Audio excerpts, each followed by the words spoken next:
Bon, nous voilà sur le terrain.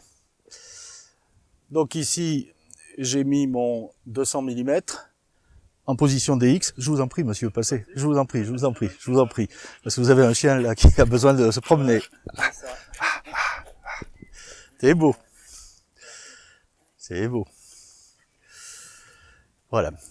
Donc on reprend. Donc ici, j'ai installé mon 8200 F4, enfin il est à F11, donc ici, là tiens les paramètres, je suis à 1/60 de seconde, F11 pour 800 ISO.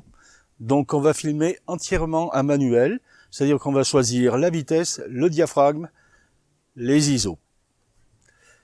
Donc ici je me suis mis en format DX pour pouvoir filmer la poule d'eau.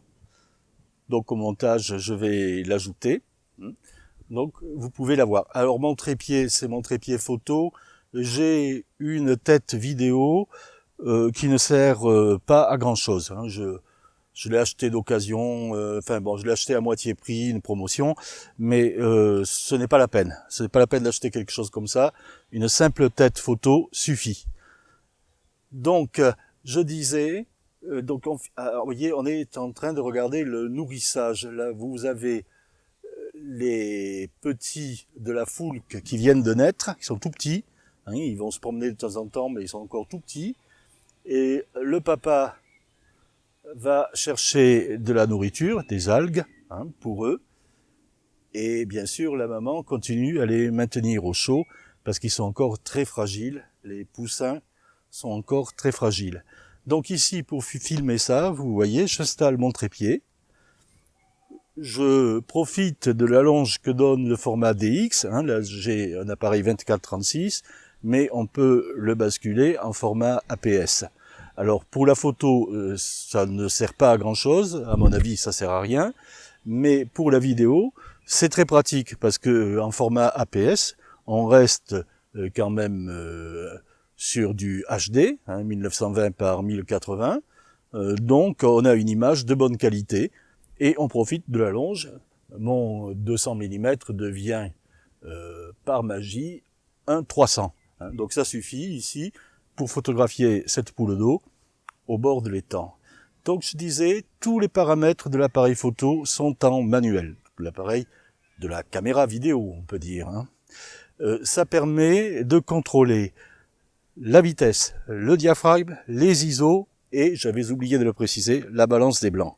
Parce que si vous restez en automatique, il suffit d'un passage nuageux, d'une petite perturbation quelconque, et l'appareil va vouloir adapter.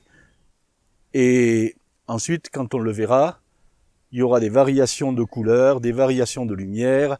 C'est très perturbant pour le spectateur, donc c'est à éviter. Quand on filme, on passe entièrement en manuel. Bon, la balance des blancs, ici j'ai mis lumière du jour, hein, on est en plein soleil, il fait très chaud. Donc c'est très bien comme ça. Donc toujours débrayer tous les automatismes. Donc je suis en mode M, manuel, et j'ai choisi ma vitesse, mon diaphragme. Donc voilà, la séance de nourrissage touche à sa fin. Et le papa retourne à la cueillette. Et les petits restent au chaud. Donc, nous verrons dans une prochaine vidéo en détail comment passer en mode manuel et tout contrôler avec le D610. C'est un appareil qui a quelques années, on peut dire qu'il a 5 ans, puisqu'en fait, c'est juste le D600 corrigé du problème de poussière de miroir qu'avaient les premiers D600. Donc c'est un appareil qui est sorti en fait en 2012. Donc nous sommes en 2017. En 5 ans, les choses ont évolué. Mais malgré tout, quand on a bien compris comment ça marche, et j'avoue qu'il m'a fallu un moment pour comprendre comment on pouvait filmer en tout manuel, eh bien on y arrive. Donc voilà le résultat. Donc ici, sur un sujet comme ça, je peux pas faire de la caméra au point, je peux pas trop m'amuser à essayer de poursuivre la maman et les petits quand ils se baignent, parce que, bien sûr, j'aurais pas de stabilité, j'aurais des problèmes d'autofocus. Alors pour l'autofocus, je vais dire une dernière chose. On sait qu'on ne peut pas l'utiliser sur ces appareils. Aujourd'hui, il n'y a aucun appareil Nikon qui permette d'utiliser l'autofocus.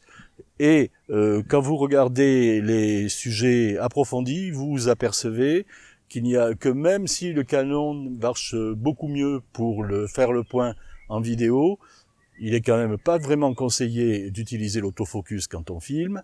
Et même sur le dernier Sony A9, les premiers retours consistent à dire, eh bien, il vaut mieux continuer à filmer en mise au point manuelle, hein, parce que ça, c'est le principe même, au fond, de la vidéo.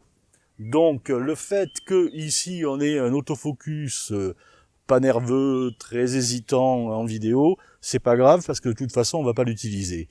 Alors, ça veut dire aussi que quand on filme, on va jouer, si possible, sur la profondeur de champ. Donc en général, quand je filme, sauf un plan très court et très particulier, ici par exemple, j'ai mis f11, hein, pour avoir quand même une profondeur de champ suffisante pour que tous les petits, quand ils se déplacent autour du nid, soient nets. Donc ça, c'est une précaution à prendre.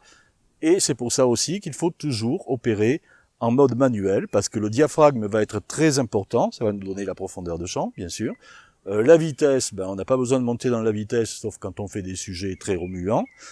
Et bien sûr, on va contrôler avec les ISO qu'on peut rester dans la vitesse choisie, parce qu'il faut une vitesse minimale, hein, parce que si on veut filmer à 30 ou 60 images secondes, il faut bien cette vitesse-là, minimale.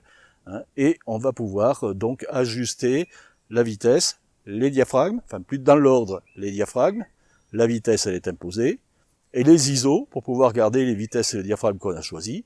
Et au préalable, bien sûr, on a choisi la bonne balance des blancs. Donc, si on disait vraiment dans l'ordre, ça serait la balance des blancs, la vitesse qui est toujours imposée, le diaphragme qui va nous permettre d'avoir suffisamment de profondeur du champ pour nous faire oublier qu'on ne peut pas toucher la mise au point quand on filme, et les ISO qui servent à ajuster la luminosité pour les paramètres vitesse diaphragme qu'on a choisi. Voilà.